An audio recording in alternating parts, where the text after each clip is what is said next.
ఎవర్రా నువ్వు? నా అత్త కొడుకువా మామ కొడుకువా లేకపోతే చిన్నప్పటి నుంచి కలిసి చదువుకున్నామా? నిన్ను లవ్ చేస్తే పెళ్లి చేసుకోవాలి కదా. పెళ్లి చేసుకుంటే 50-60 సంవత్సరాలు కలిసి బతకాలి కదా.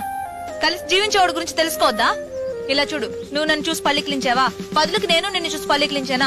నా పేరు కృష్ణ అండి, నా పేరు మధుమతి అండి, నేను మిమ్మల్ని ప్రేమిస్తున్నాను, నేను మిమ్మల్ని ప్రేమిస్తున్నాను అని కలిసి తిరగడం, రోడ్లో నడిచేప్పుడు తెలియనట్టుగా ఒకళ్ళనొకళ్ళు రాసుకుని పోసుకుని తిరగడం, బస్ లో ఒకళ్ళ మీద ఒకళ్ళు వాలిపోయి నిద్రపోతున్నట్టే నటించడం, థియేటర్లలో ఒకళ్ళ భుజాల మీద ఒకళ్ళు చేతులు వేసుకోవడం, ఇలాంటి కథలన్నీ నా దగ్గర సాగవు.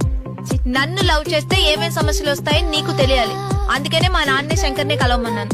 అదే విధంగా నిన్ను లవ్ చేస్తే ఏమేం సమస్యలు వస్తాయని నాకు తెలియాలి. ఇవన్నీ వదిలేసి మన ఇద్దరం లవ్ చేసుకుని రేపు పెళ్లి వరకు వచ్చిన తర్వాత మీ ఫ్రెండ్స్ లో ఎవడో ఒకటి అడుగుతాడు, ఎందుకు రామని పెళ్లి చేసుకుంటున్నావు? 6 సంవత్సరాలు దాని వెనకాల ఒకటి తిరిగాడు, ఇప్పుడు కంపెనీ ఇవ్వకుండానే నా తిరిగాడు అంటాడు. ఎందుకు మరిది గారు 4 నెలలు పెద్దదాన్ని పెళ్లి చేసుకుంటున్నారు అని నీకు వదిన వరుసలో ఉన్న ఎవరైనా అనొచ్చు. మీ అమ్మా నాన్న పోలీస్ కుటుంబం నుంచి అమ్మాయిని పెళ్లి చేసుకోవడం మంచిది కాదు అని అనుకోవచ్చు.